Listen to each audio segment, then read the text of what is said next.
everyone doing? I don't have anything off the top. I may have some comments at the end, but we will save that. Should we wait until the end then? You should want to stand here for 45 minutes to an hour and then dive right into that. 5 minutes of complete silence and then. No. Why don't? I'm sure there is still important All right, business well, I'll to do. say So why something don't you at the end start? as well, but let me just start Yeah. by saying thank you very much for your time at the podium and around the building. And this is, for people who might not know, your last briefing. That is correct. So anyway, on behalf of the press corps, Sean will say more, I'm sure, but thank you. Thank you, Matt. For endeavoring to be honest and to be open and transparent. Of course. So, Thank you so much.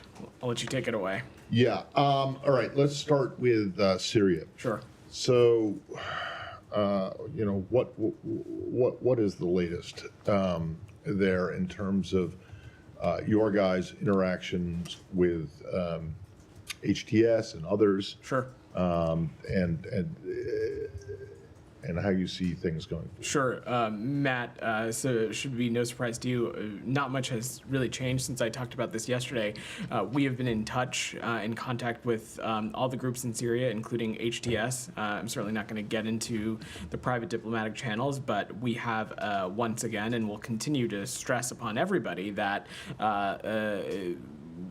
that we have an importance of doing everything we can to find missing U.S. citizens, including Austin Tice, and bringing them home. The Secretary on his trip, which I know you were on, stressed quite clearly the transition principles that have been the cornerstone of our ongoing diplomatic engagements, principles that now have been taken up by countries throughout the region and well beyond that, which, if you'll humor me, our view is that when whatever government arises out of this transition, it needs to be inclusive. It needs to protect the rights of all Syrians, including women and minorities. Like all governments, it needs to preserve critical state institutions and deliver essential services.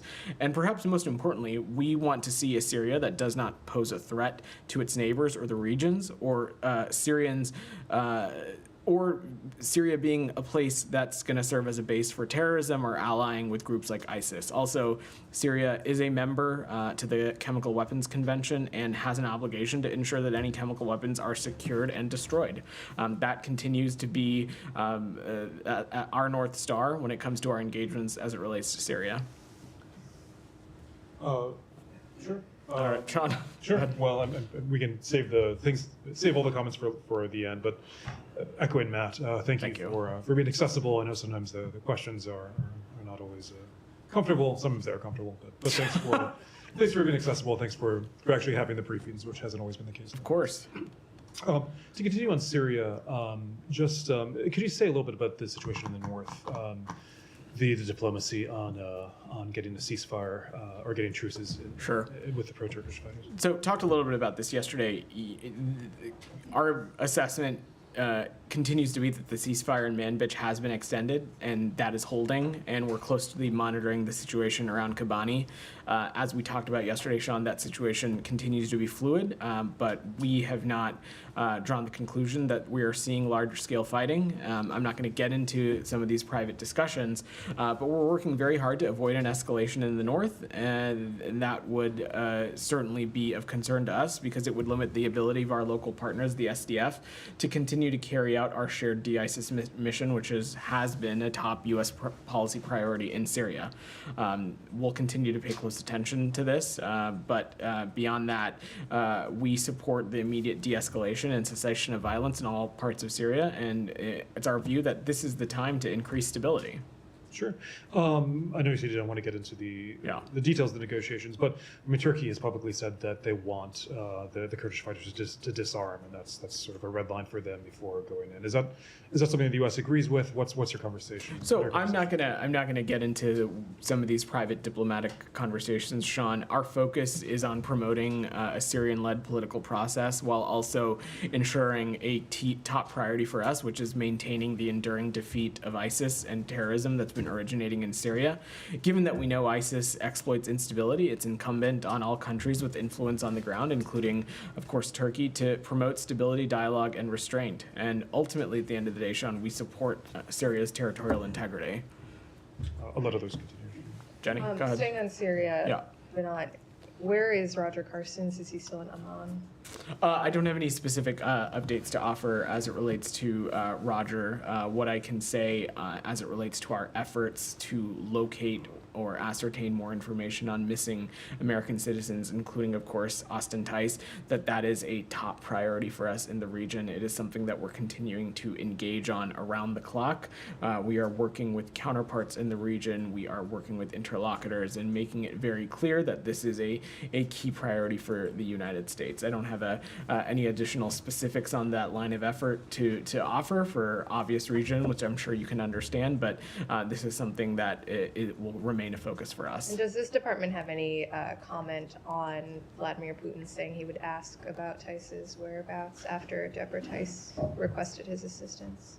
So I'm just not gonna. I don't have anything to offer on that. If there is any country that wants to play a constructive role in locating Austin Tice, we certainly would welcome that.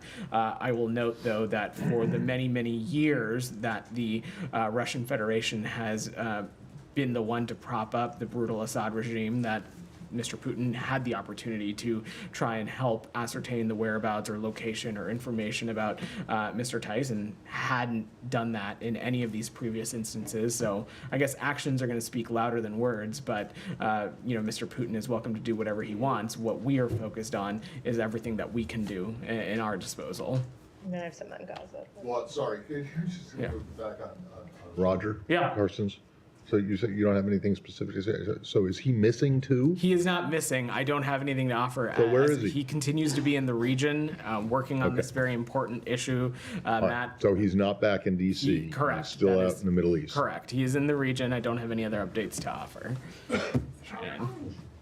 Russian leader Vladimir Putin and Yeah. Austin Tice. Has there ever been any effort from this building to communicate with Russia to try to ascertain Tice's location? Because obviously the hostage discussion channels with Russia have been fruitful in the past. I'm certainly that I wouldn't be able to get into something of that level of specificity, Shannon. It has been no secret for many years now that a priority for us in the Middle East region has been locating and determining information about the whereabouts of Austin Tice.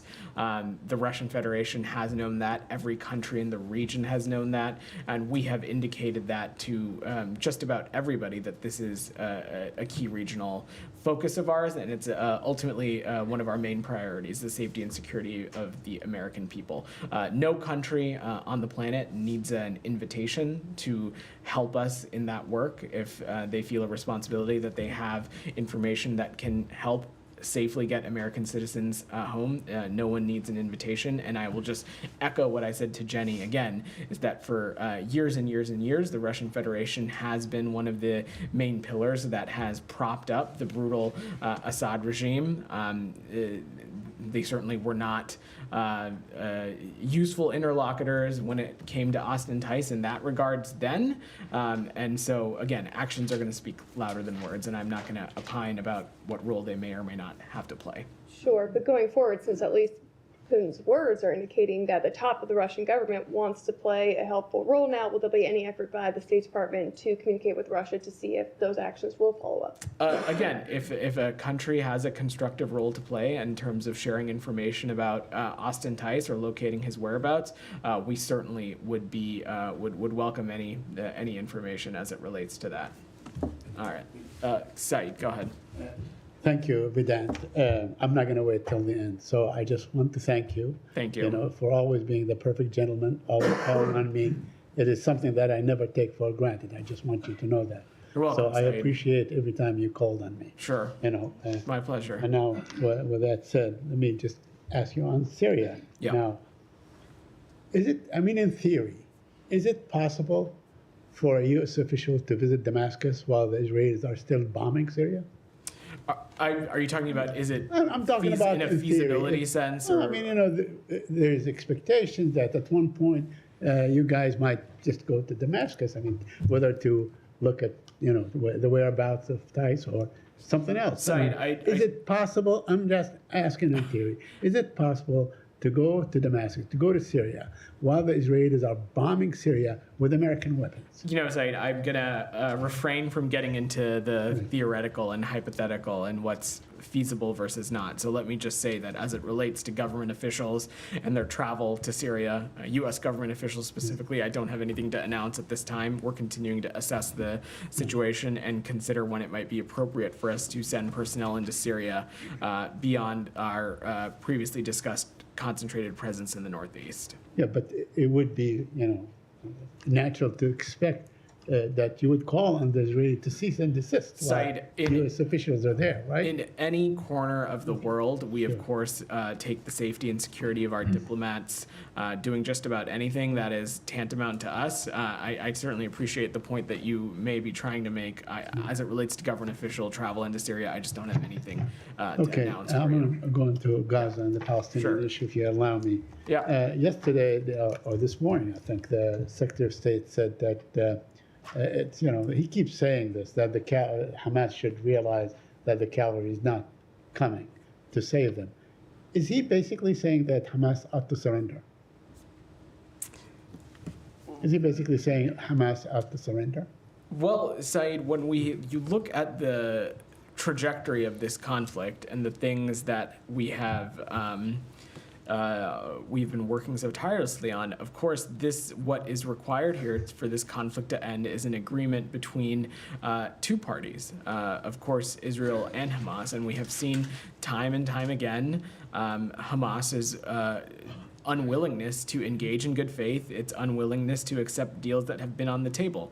Of course, now, it is always going to be incumbent on both of these parties, Israel and Hamas, to come to an agreement. And what we're working on intensely is to bring a ceasefire to the finish line so that ultimately Palestinians and Israelis can live securely, and perhaps most importantly, the remaining hostages, including the Americans, can be returned home. We think a deal is possible. I don't have anything new to announce, but are hopeful that parties can come to an agreement soon. Okay, but the language of the Secretary of State on this issue, it seems like he's saying that, what Hamas was suing for, which is a broader war, it did not happen and will not happen. So now there are new terms. That's what you're saying, that what we have had back in May, on May 31, when the President of the United States said, I have a suggestion, this suggestion is in Israeli, this is no longer on the table, correct? I can't opine on what Hamas's thinking or strategy is, Said. More on your thinking, not Hamas's. Our thinking is that we think a deal is possible, and we're working intensely to bring that ceasefire across a finish line. But absolutely, the Secretary is correct, and I would echo what he had said. Hamas, and through malign actors like Iran, it was very clear that perhaps a possible end goal here was a broader regional conflict. Out of much great work on behalf of the United States and its allies and partners, that has largely been avoided. And that is what the Secretary was alluding to. Let me, a couple of other questions, if you and my colleagues indulge me. I wanted to ask you about a report in Haaretz, where it was reported that they really have a kill zone.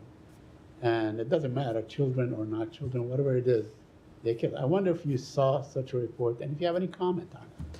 I've not seen that specific reporting site, so I'm not sure what you're referring to specifically. It's a report in Haaretz about the Nitzarine crossing, and they basically have established a kill zone, and anyone that comes close to that kill zone is shot dead. There are kids, time and time again, that were shot. If this is the case, is this a war crime? So, Said, I'm just not familiar with this policy, and we have stressed again that for Israel, every civilian casualty is a tragedy, and that they not only need to comply with IHL, they need to take every possible step to prevent civilian harm.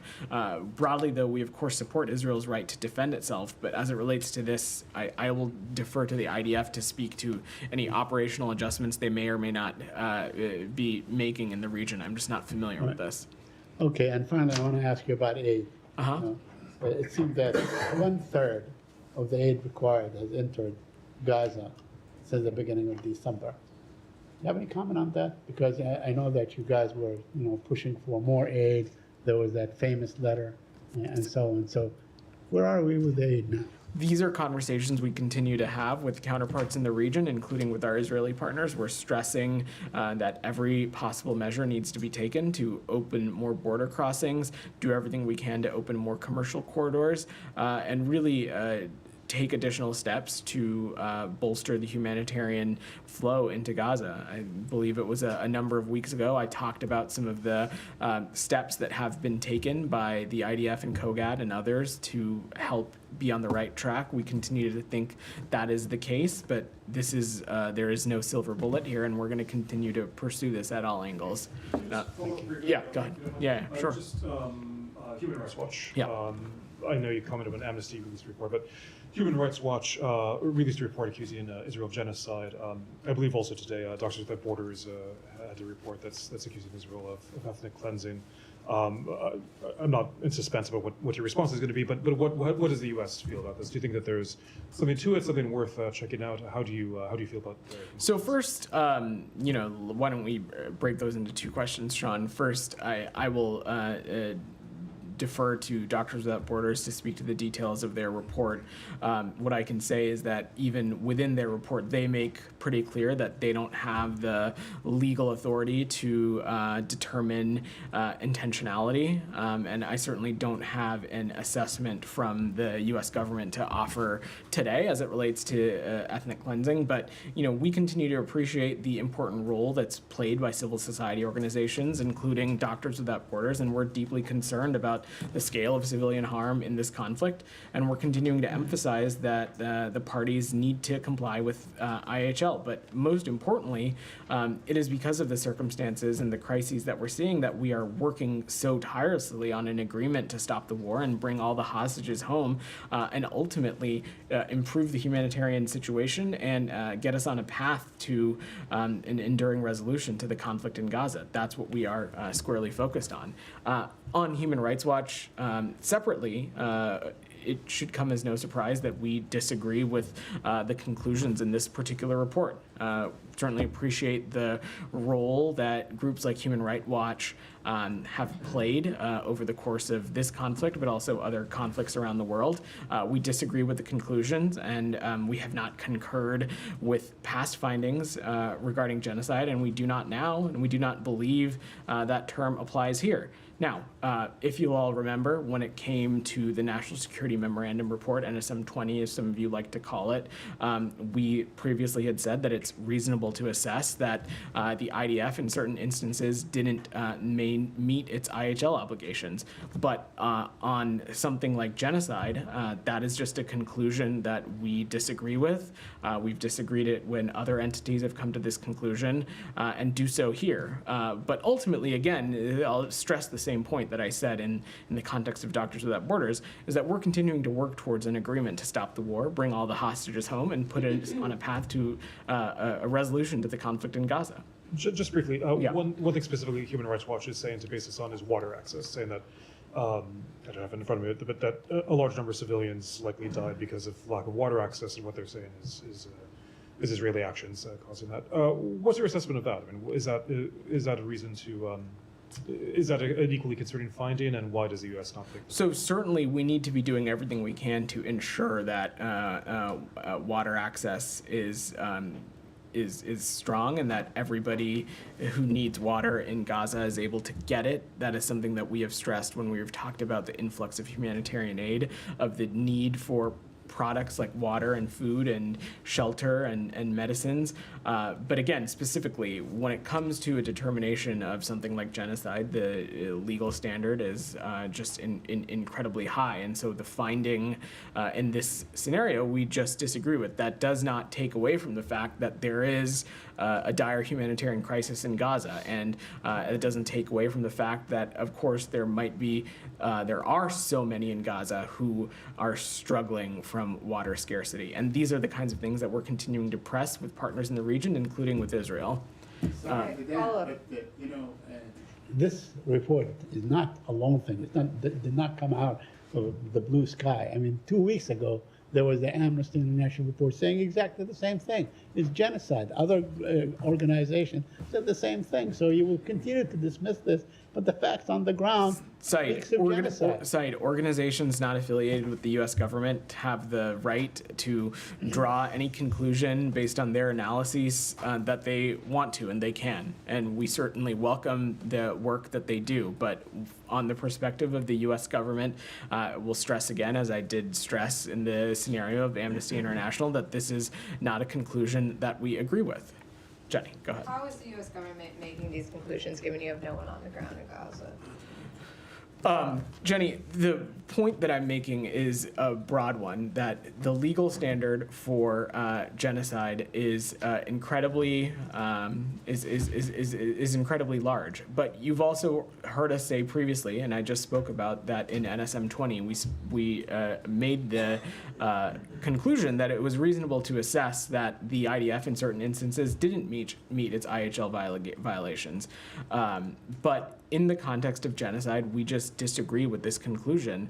Our belief is that this is a legal standard that is incredibly high, and we get into conversations about things like intentionality or not, and our assessment is that that's just not been the case in this scenario. Other than the NSM 20 conclusion, have there been any other scenarios or incidents that you've been investigating that you've come to a final conclusion on, that this was a human rights violation, for example? We've spent a lot of time up here, Jenny, talking about the deliberative processes Sure, that we has have. that deliberative process ended in any of the incidents you've been investigating? These are processes that are ongoing, and I don't have any other conclusions to share today. And then my last question related to this, there is another Foreign Service officer who resigned, he said, over inaction over Gaza, the fact that he said that his findings and reports to the department were largely ignored. Do you have any response? So I'm not familiar with the specific circumstance. I will just say that, someone's decision to work here or not, or stay employed, that's ultimately a very personal decision.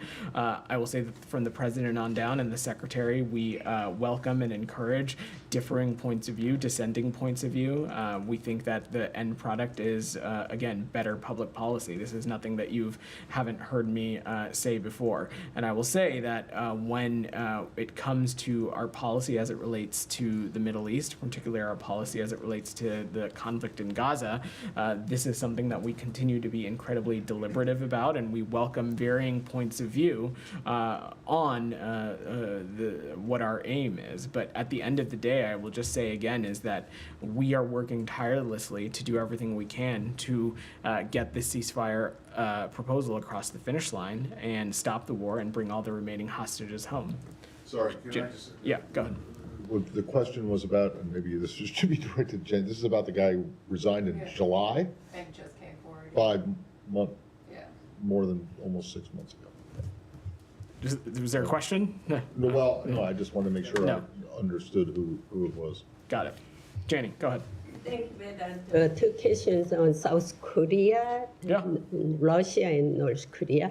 Deputy Secretary Campbell said he would hold high-level face-to-face diplomacy with South Korea's acting president, Han Duck-soo, within weeks.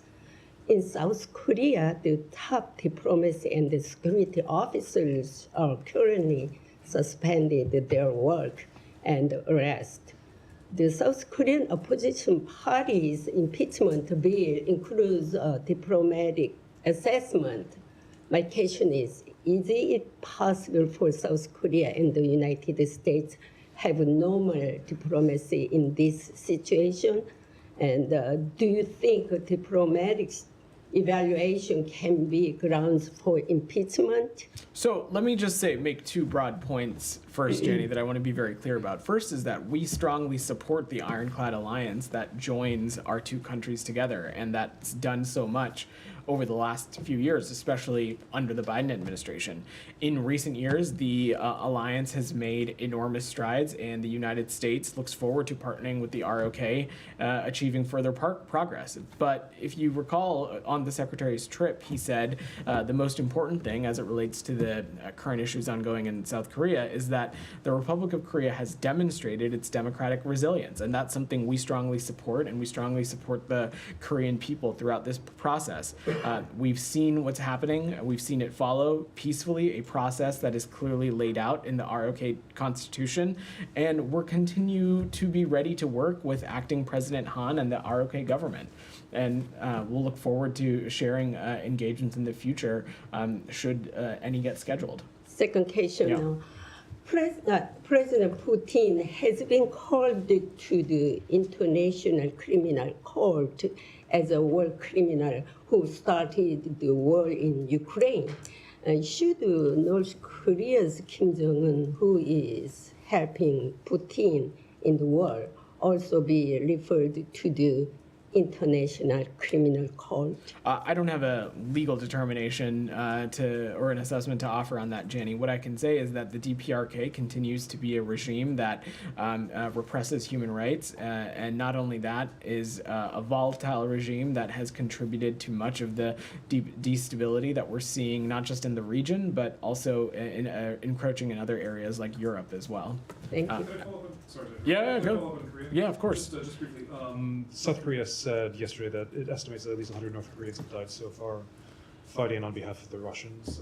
Does the U.S. have any assessment? So, thanks, Sean. Our assessment is that there have been several hundred casualties of DPRK soldiers in Ukraine. That's what we're seeing, but I'm not in a place to parse it more specifically for you than that. Casualties, of course, as a journalist, I know it could mean like wounded or killed. You mean specifically North Korean? Correct. Casualties? Yes, Okay. that is correct. And just briefly, Ambassador Thomas Greenfield yesterday suggesting that Russia might formally conclude that accept North Yeah. Korea as a nuclear weapons state. Is that something that you're tracking? Is that something that you think that if it could be imminent? Is that something that you're? Well, I don't have a timeline to prognosticate on, Sean, but should that come to fruition, should the Russian Federation make that declaration, it of course would be what we would view as another step in a long line of examples of the closening of relationships between these two countries, and it would be of great concern to us. Alex, go ahead. Thank you, but Yeah. 700 casualties all from Kursk operation? I don't have it. I'm not in a place to parse it more specifically than that. Thank you. Of course, I want to echo everything my colleagues said. Can't thank you enough for being always accessible, available, professional. I have so many adjectives to utter. Oh, thanks. Thanks, Alex. Depending on how you answer my questions on Georgia, let's unpack a little bit the sanctions that you guys have announced. Sure. So you have sanctioned 2 more violators with Magnitsky sanctions, and on top of that, the state, according to a press release, is taking further steps to impose visa restrictions on additional Georgian individuals and members. Can you put some figure value how many violators in total today got impacted? Sure. Alex, to give some additional color for the room on this, today the Department of Treasury's OFAC imposed sanctions on Georgia's Minister of Internal Affairs and Georgia's deputy head of the ministry's special task department. These are leaders who have been involved in the brutal crackdowns on members of the media and peaceful protesters, including during demonstrations throughout 2024. The Department of State also announced that it took steps to impose additional visa restrictions on individuals responsible for or complicit in undermining democracy in Georgia and their immediate family members. Alex, these actions follow the visa actions that we announced last week, and ultimately, this is something the United States strongly condemns Georgian Dream's ongoing brutal violence against Georgian citizens, Georgian protesters, and members of the media, human rights activists, and opposition figures. Our view is that the Georgian Dream Party has turned away from Georgia's Euro-Atlantic future, which the Georgian people overwhelmingly desire and the Georgian Constitution envisions. We remain committed to promoting accountability for those complicit in human rights abuses and undermining democracy in Georgia. And in terms of the numbers, so on top of 100 violators that you have sanctioned, until last week, how many new names have been added to the State Departments? So I just spoke about those 2 ministers at the top of answering your question. But on top of that, I will see if there's a more technical breakdown for you, Alex, but I think I've parsed it as much as I'm able to. and what kind of message do you send it to Ivanishvili by letting him off the hook one more time? Look, Alex, as you've heard us say before, taking one designation or taking a particular action one day doesn't certainly designate us doing something else in the future. This is just the latest example of the United States using the tools at its disposal to hold perpetrators in Georgia accountable, and we, of course, continue to have these various tools at our disposal. That means it's not the end of your comprehensive review. I'm just not going to preview potential actions. And one more on this, Abinat. Is it fair to say that this is a reflection of bipartisan will? President-elect Trump met with President Zurabishvili a couple of weeks ago, and we have heard different statements. I'm just not going to, I will let the incoming administration speak to its own foreign policy. What I can say is that this is a priority for us based on our values. Rabia, go ahead. But Yeah. I also want to thank you for your course. professionalism, echoing my colleagues. I have a question on Syria, if I Sure. may. Evidence of war crimes in Syria, including, mass graves and evidence of torture at prisons, continues to emerge. I was wondering what is the U.S. position on investigating these crimes committed by the Assad regime, and are there any, actions the U.S. is planning to take regarding accountability and process?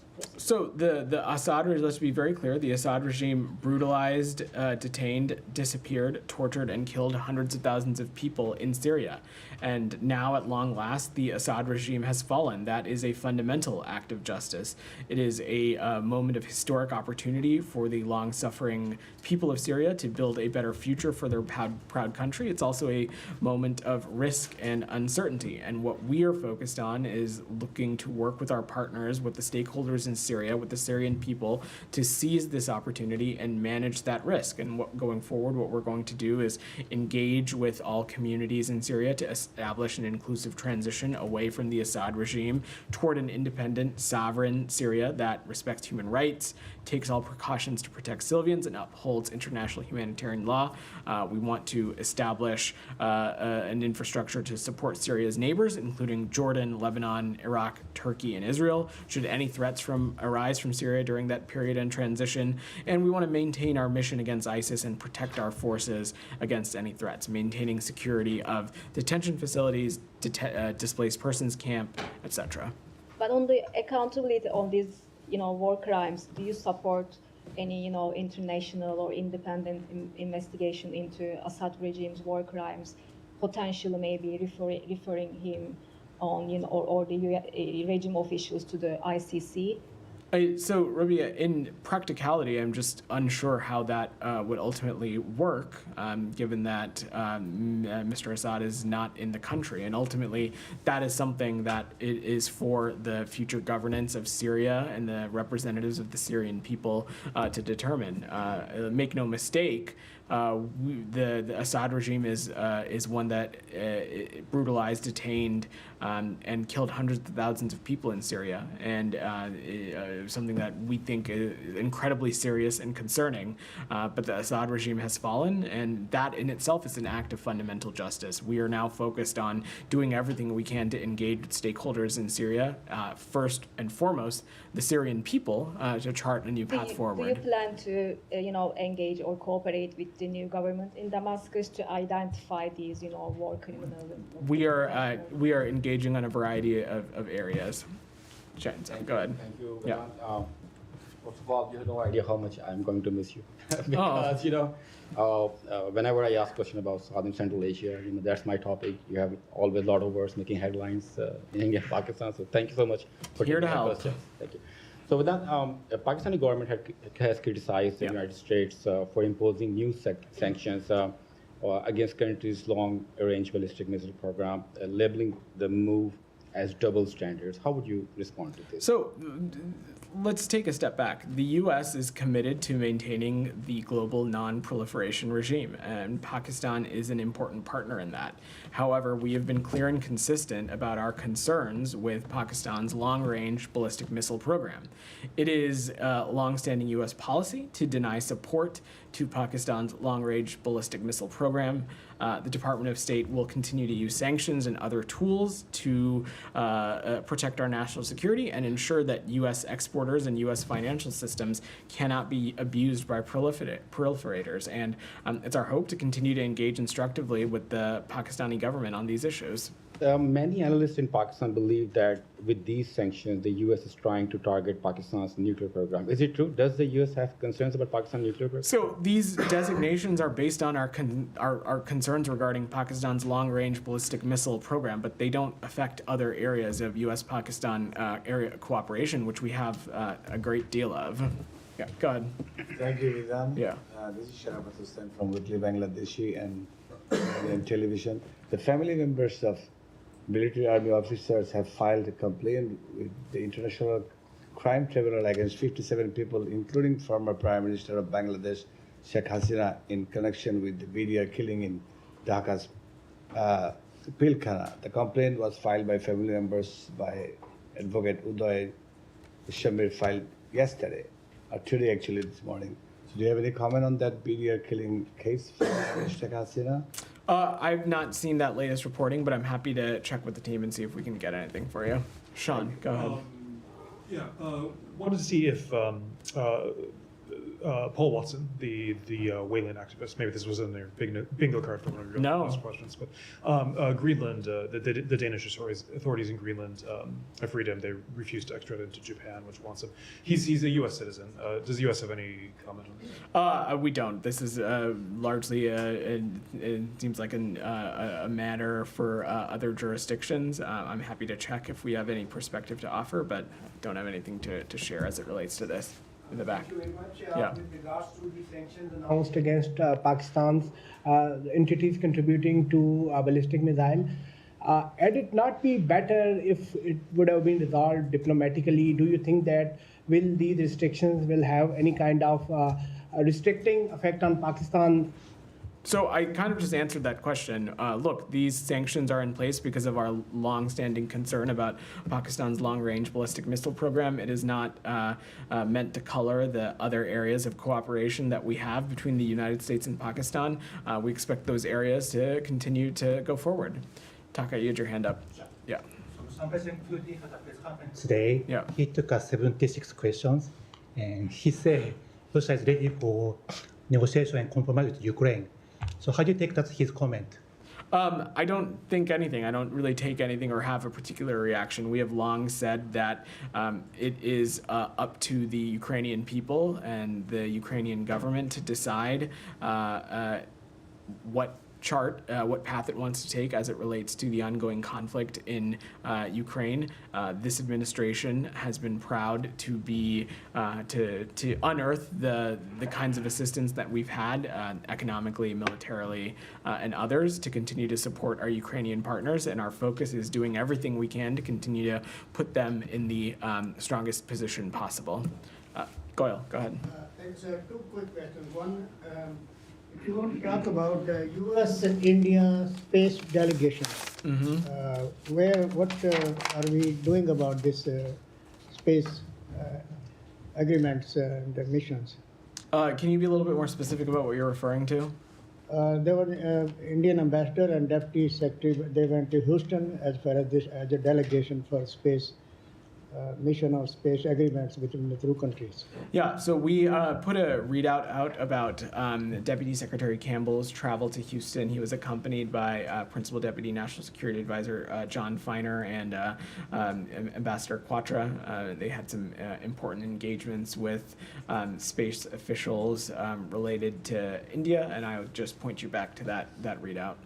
And second one, sir, as we come to the end of the year, millions and millions of people around the globe still suffering for basics because of these two continuing ongoing wars in the Middle East and also Ukraine and Russia.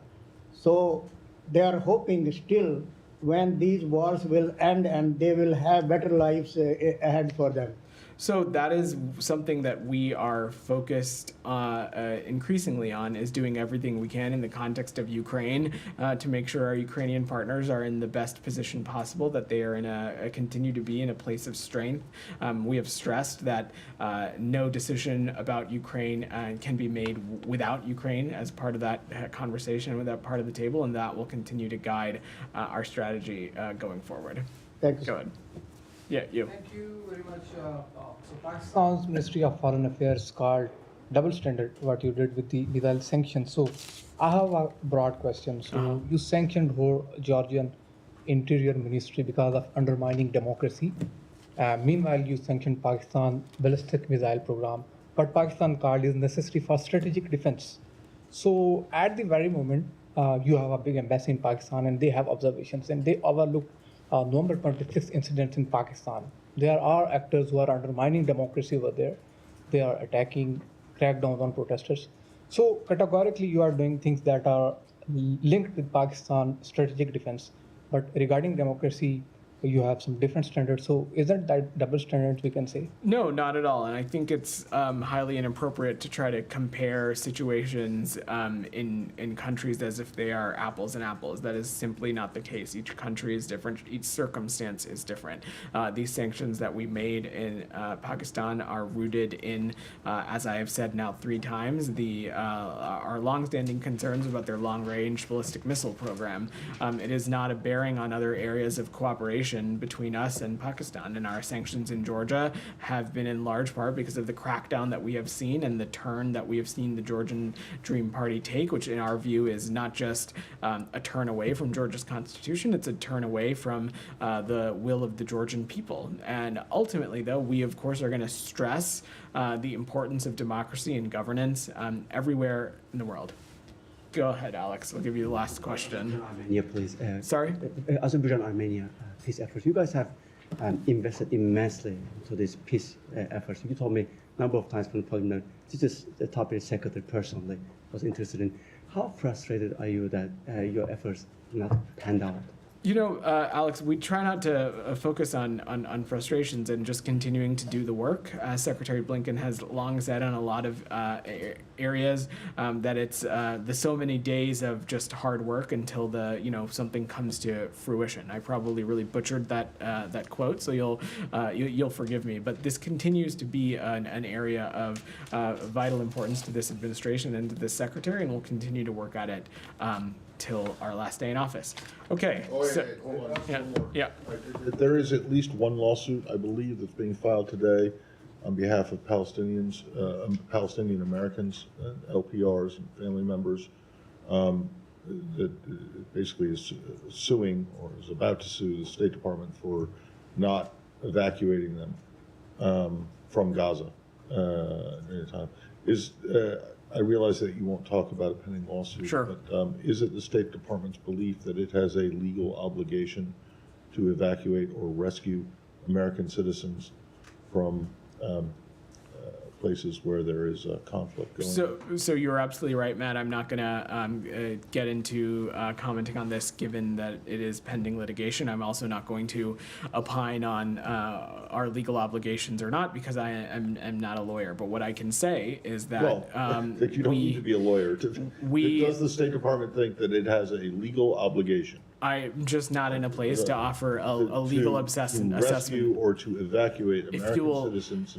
If you'll allow me, what I am happy to offer is that the safety and security of American citizens around the world is our top priority. Yes. And in crisis scenarios, in every corner of the earth, whether it was Haiti, whether it was Sudan, whether it was Niger, whether it was Lebanon, whether it was the conflict in Gaza, Israel, we have unearthed avenues to help American citizens safely depart in creative ways, whether that means deploying additional consular officers, trying to turn on modes of transportation over land, over sea, charter flights, which we've spent a lot of time talking about. It is a top priority for us, and it is something that we will always lose sight on. I don't have a person. I'm not going to get into legal obligation. Right. Well, exactly. But that's the whole point of the question. Because I mean, if there is no such legal obligation, and I don't frankly think that there is, but if there isn't, then it would seem to me that you guys would just call for this lawsuit or lawsuits of these of this type to be dismissed out of hand.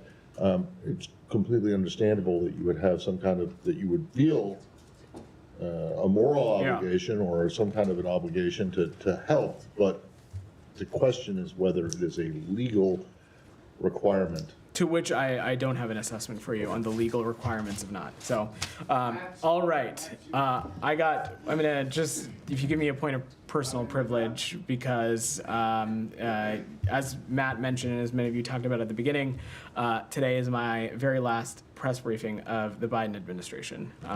We are going to be down for the holidays. As you know, Matt will be back up here in the new year, but as some of you might also be tracking, my wife and I are expecting a baby girl sometime next week. And so I will be out caring, thank you. I will be out, I'll be out caring for her for most of the remainder of the term. So this is my last time up here. It has been an honor and privilege getting to come up here regularly and take questions and talk to you all with these two flags behind me. I have so much reverence for this institution and the role that it plays in our foreign policy and our national security. I want to take a little bit of time to thank people. I will go very fast. I'm sure I will miss some folks, but you're going to entertain me because I have this space. I want to first thank my colleagues across the Department of State, especially our Foreign Service officers and Civil Service officers. They are the backbone of this department. Is more successful when, and our country is more secure, in my view, when they have a seat at the table. I want to especially thank the press office and the spokesperson's team, particularly Heather Fabricant, Mignon Houston, Nathan Tech, and Jennifer McEwen, who have been so key to the work that Matt and I do and have been integral to making sure that we have everything we need to come out and take your questions. I'd want to thank the PAOs across all the bureaus that get us ready for these briefings, that answer your questions, that answer our questions at all hours of the day. There's been so many colleagues across the department who have had my back and who've been vital to our success here. I want to give a shout out to the 7th floor leadership, Susie George, Tom Sullivan, Kurt Campbell, Rich Verma, former 7th floor leadership, Toria Newland, Wendy Sherman, Brian McCune, Derek Cholet, Liz Allen. They've been incredible partners, and I'm so glad to have had the chance to work with them. I want to thank Ned Price and Matt Miller, the two spokespersons that I've worked with up here. Getting to work with them and getting to do this job in partnership with them has been, and getting to learn from them has been one of the best parts about this job and has made this job incredibly special. I want to thank Secretary Blinken. He is a brilliant public servant and a brilliant diplomat, and it's an inspiration to come to work every day. And I will forever be humbled by his trust and confidence in me to come up here and represent him and represent the department regularly. I want to thank President Biden, Dr. Biden, Vice President Harris, and Mr. Emhoff. Getting to serve in their administration from before day one has been a dream come true. And I think this country is better for the grace, dignity, and decency that they've embodied over these past 4 years. And lastly, second to last, I would be remiss if I didn't mention my wife, Sneha, for her patience with me and the kinds of jobs that I have been taking for probably too many years now. I couldn't do this job and other ones like it without her support and her encouragement. And lastly, I want to thank all of you. The work that you all do to help inform American families and help them make decisions about their country and its future and the world around them is so critically important. An independent, free press is, I think, one of the most important pillars of a well-functioning democracy. I took very seriously the responsibility to come down here regularly and take your questions. I'm sure you not have always been satisfied with my answers, and I'm sure I have harassed you about headlines and deadlines and the attributions and the inclusion of relevant background, but that is how I think it's supposed to work. So working with you all has been an honor and a privilege, and hopefully you all have made me a better spokesperson in the process. So thank you. Good luck. Thank you. Thanks, Ron. Thanks, guys.